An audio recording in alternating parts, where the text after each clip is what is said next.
The fluorescent lights of the Los Angeles courtroom buzzed overhead like a swarm of angry bees as 18-year-old Alex Thompson stood at the witness stand, his palms slick with sweat and his stomach twisting into knots.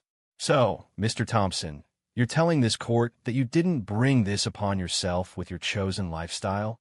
The defense attorney barked, his voice dripping with disdain as he leaned in close, the gallery murmuring in agreement, while Alex's face burned with humiliation. Every eye in the room seemed to judge him, from the stern judge behind the bench to the strangers who had shown up for the spectacle of a hate crime trial. Alex swallowed hard, fighting the urge to run, but he forced himself to stay rooted, because running would mean letting the people who had beaten him win. It hadn't always been like this. 2 years earlier, on a rainy afternoon in their modest suburban home just outside Los Angeles, Alex had gathered every ounce of courage he possessed and told his parents the truth. "Mom, Dad, I'm gay," he had said, his voice barely above a whisper, his hands trembling at his sides. His mother, Maria, had pulled him into a tight hug right away, tears shining in her eyes, but her voice steady with love. "I love you exactly as you are, Mijo. Nothing changes that." But his father, David Thompson, the ambitious assistant district attorney known for his tough-on-crime speeches, had stared at him with a cold disappointment that still haunted Alex's nightmares. "This isn't how I raised you, Alex.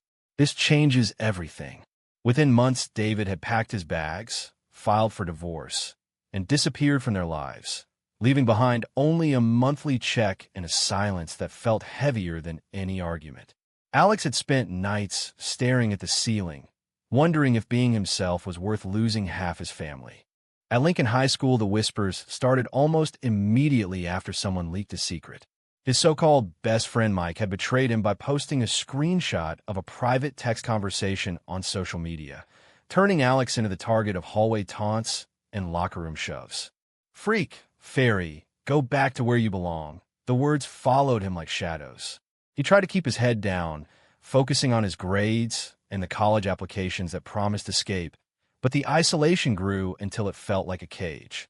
The one bright spot in those dark months was Jordan, the quiet, kind-hearted 19-year-old he met at a local LGBTQ youth center during a support group session. Jordan didn't push or demand. He simply listened, offered gentle smiles, and held Alex's hand during long walks after meetings. "You're brave for being you," Jordan would say softly, his voice like a lifeline, and for the first time Alex felt truly seen, not as a label, but as a person worth loving.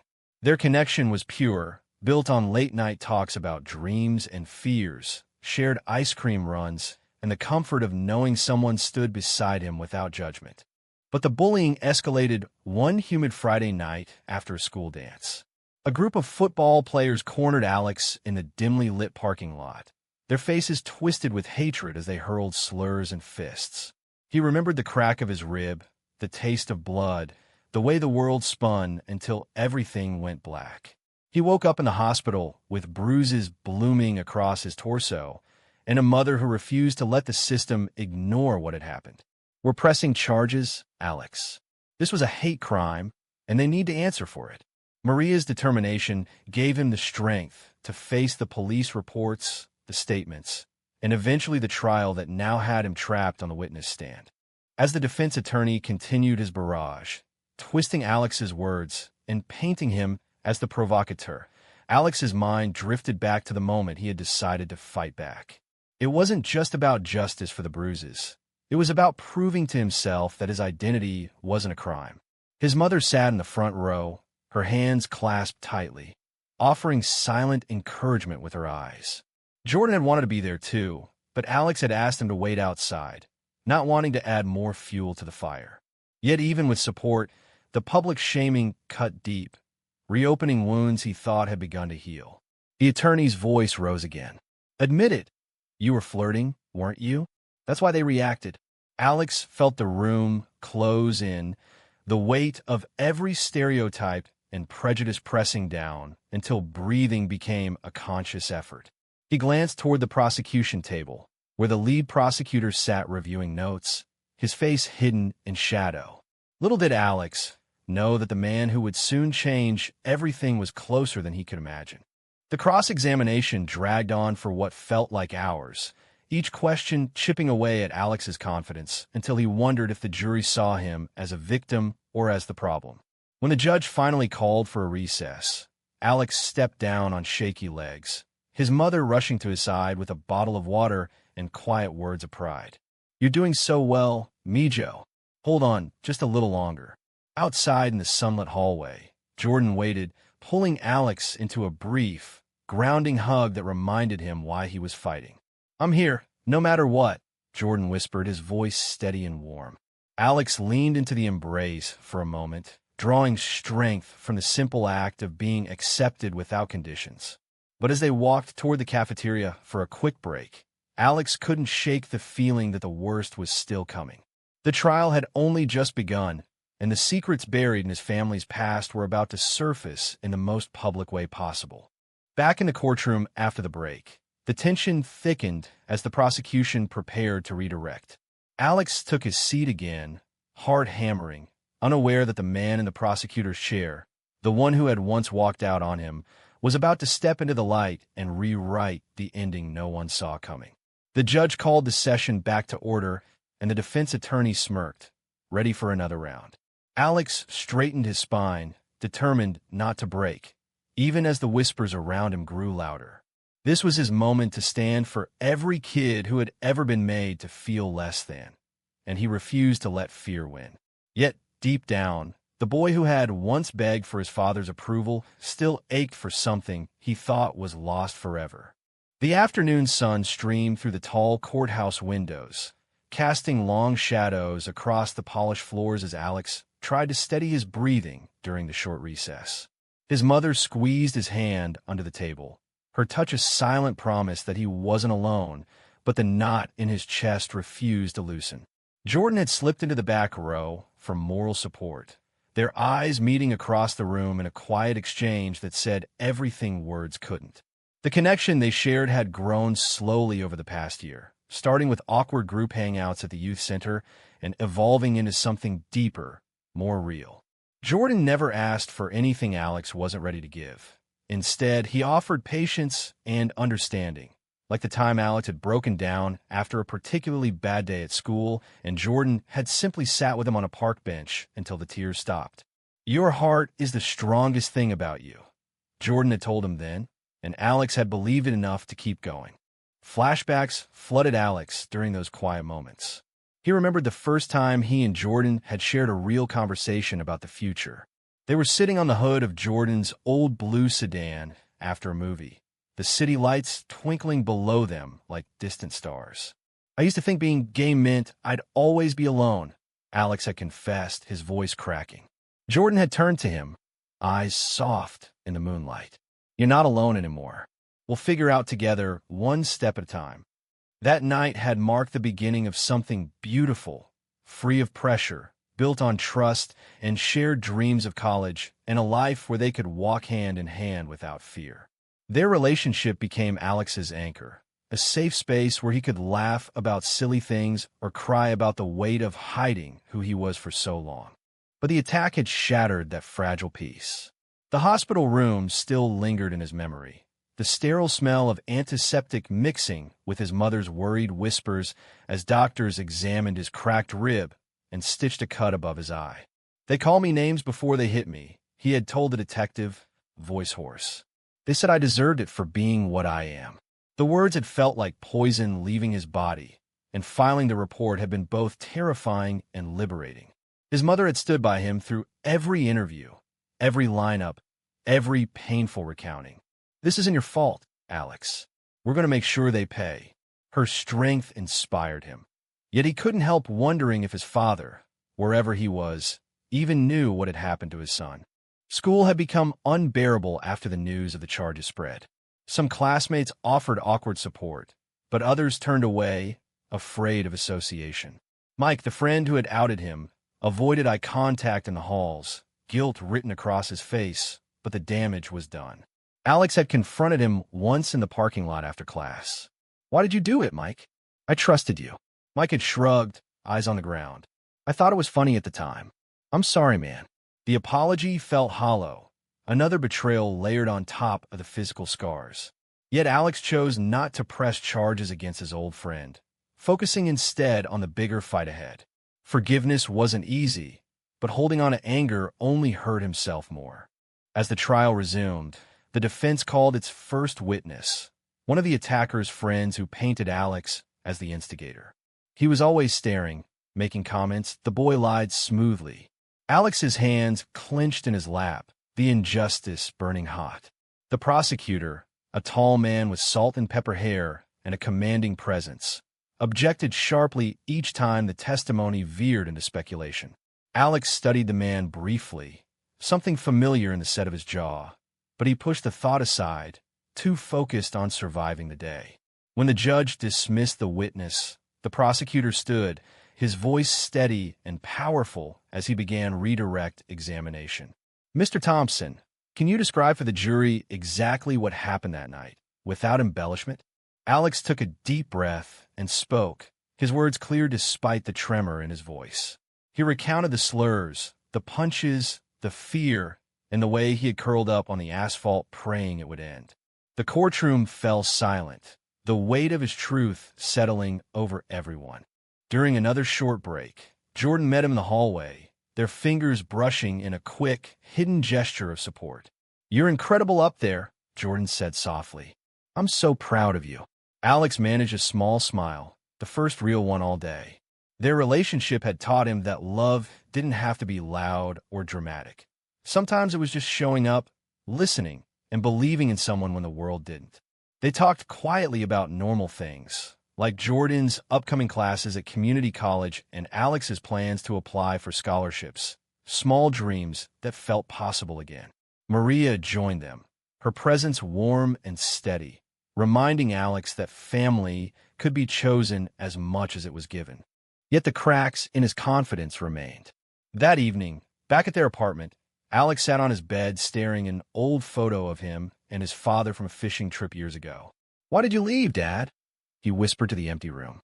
The rejection had shaped him in ways he was only beginning to understand, fueling both his determination and his deepest insecurities. He wondered if the man who had once taught him to throw a baseball could ever accept the son he had become. Little did he know that the answer was about to arrive in the most unexpected courtroom twist. As night fell, Alex lay awake replaying the day's events, the humiliation still fresh, but a quiet resolve growing inside him. He would not let this define him. Tomorrow the trial continued, and he would face it with the strength he had built one painful step at a time. Jordan texted him goodnight, a simple heart emoji that meant more than words, and Alex finally drifted asleep, clinging to the hope that justice and healing might still be possible. Morning light filtered through the blinds as Alex prepared for day 2 of the trial, his reflection in the bathroom mirror showing dark circles under his eyes, but also a new steadiness in his gaze. Maria made breakfast, her usual eggs and toast tasting like comfort amid the storm. "Whatever happens today, I'm right behind you," she said, kissing his forehead. The drive to the courthouse felt shorter this time, Jordan riding along in the back seat, offering quiet encouragement. Their bond had deepened through the ordeal. Late-night phone calls where Alex voiced his fears, and Jordan listened without trying to fix everything. "You don't have to be strong every second," Jordan had reminded him once. "Let me carry some of it with you." Those words had become Alex's mantra, proof that love could be a partnership of equals. Inside the courtroom, the atmosphere crackled with anticipation. The defense continued its strategy, calling character witnesses who portrayed the defendants as good kids who made a mistake. Alex sat rigid, each false statement chipping at his resolve. When it was his turn for more questioning, the defense attorney zeroed in again. "You attend those youth center meetings, correct? Isn't that where people like you go to recruit others?" The implication hung in the air, ugly and deliberate. Alex's cheeks flushed, but he answered calmly, drawing on the inner strength he had discovered since the attack. "I go there to find support, not to recruit anyone. It's a place where kids like me feel safe." The jury seemed to listen, some nodding slightly, and for the first time Alex felt a glimmer of hope that truth might prevail. During lunch recess, Jordan and Alex found a quiet bench outside under a sprawling oak tree. They held hands discreetly, the simple contact grounding Alex amid the chaos. "Remember when we first met?" Jordan asked with a gentle smile. "You were so nervous, but I knew right away you were special." Alex laughed softly, the memory easing the tension. Their relationship had been a slow bloom of trust. Movie nights at Jordan's dorm, walks along the beach where they talked about everything from favorite books to fears of the future. No pressure, just two people learning to be vulnerable together. Jordan's acceptance had healed parts of Alex that his father's rejection had broken, teaching him that real love didn't demand change. "I couldn't have done any of this without you," Alex admitted, squeezing Jordan's hand. The moment felt like a small victory, a reminder that happiness existed beyond the courtroom walls. Back inside, the prosecution began presenting evidence. Photos of Alex's injuries, security footage from the parking lot, testimonies from bystanders who had heard the slurs. The prosecutor's voice was measured and commanding as he guided the jury through the facts, objecting forcefully whenever the defense tried to derail. Alex watched him closely now, the man's profile stirring a vague recognition that nagged at the edges of his mind. During a sidebar, the prosecutor glanced toward the witness stand, and their eyes met for a split second. Alex's breath caught, those eyes the same ones that had once looked at him with pride at soccer games. It couldn't be. His father had left, changed his number, vanished into his career. Yet the resemblance was uncanny. Alex pushed the thought away, telling himself it was stress playing tricks. That evening at home, Maria finally voiced what Alex had been avoiding. "The prosecutor, he looks so much like your father, doesn't he?" Alex froze, fork halfway to his mouth. "Mom, it's impossible. Dad would never," but the seed was planted. They searched online discreetly, and the truth hit like a wave. David Thompson had been promoted to lead prosecutor in the county's major crimes unit. He had been assigned this case months ago, unaware at first that the victim was his own son. Alex sat in stunned silence, the betrayal and confusion swirling together. Why hadn't he reached out? Did he even care? Maria held him as he processed the revelation, her arms a safe harbor. Whatever his reasons for leaving, this trial might be his chance to make it right, or at least face what he did. Alex wasn't sure he wanted that chance, but the thought refused to leave him. Sleep came in fragments that night, dreams mixing courtroom nightmares with happier memories of childhood fishing trips with his dad. By morning, Alex felt raw but determined. Jordan called early, his voice calm. "You're not facing this alone. I believe in you." Their relationship had become Alex's foundation, a quiet romance built on respect and shared growth. He arrived at court with his head high, ready for whatever the day brought. The defense rested its case, and the prosecutor stood, his posture straight, voice carrying across the room. The state calls Alexander Thompson back to the stand for redirect. As Alex walked forward, the air thickened with unspoken history. The prosecutor's eyes softened for the briefest moment, a flicker of recognition that confirmed everything. The man who had once abandoned him was now fighting for him in the most public arena possible. Alex answered the questions with newfound clarity, each word a step toward reclaiming his voice. The session ended with the judge adjourning for the weekend, leaving Alex to grapple with emotions he had buried for years. The weekend passed in a blur of anxious pacing and long talks with Jordan on the phone. "If it really is him, what does that mean for us?" Alex asked during one late-night conversation, sitting on his bedroom floor with the lights off. Jordan's reply was gentle. "It means you get to decide how much power his choices have over you now. You've already survived so much without him." Those words helped, reinforcing the strength Alex had found in their relationship and in himself. They planned a simple outing for Sunday, a hike in the hills overlooking the city, where they could breathe fresh air and talk about college applications. Holding hands on the trail, Alex felt the weight lift slightly, reminded that his future wasn't defined by his past. Jordan's quiet support had become the steady rhythm of his days, a love story unfolding without fanfare, but with deep roots. Monday brought the trial's climax.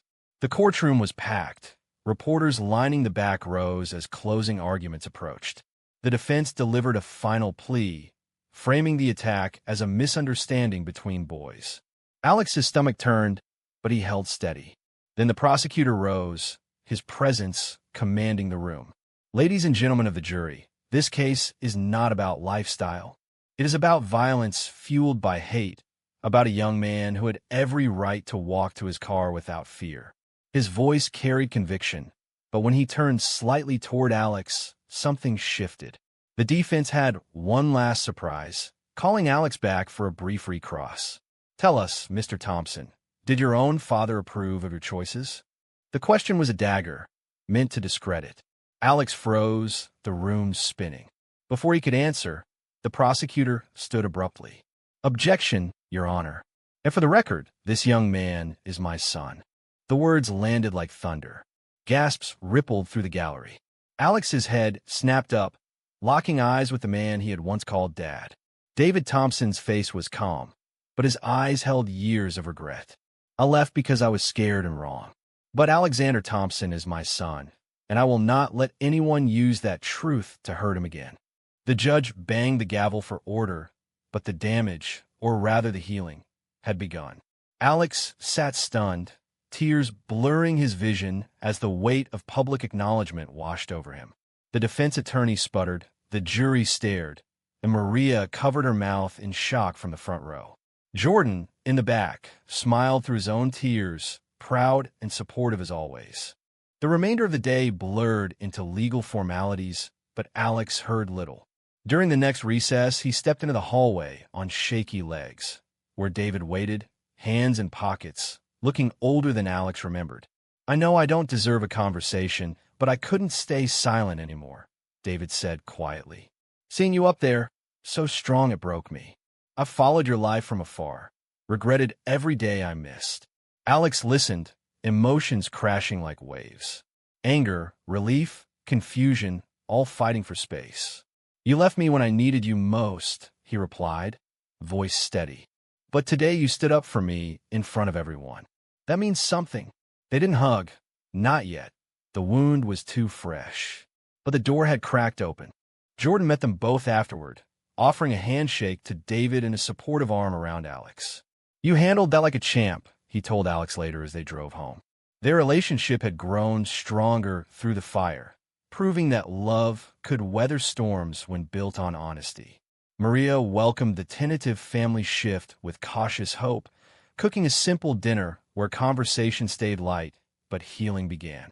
Alex lay awake that night, processing the whirlwind. The humiliation in court had been real, but the unexpected redemption from the very man who had caused so much pain felt like a turning point.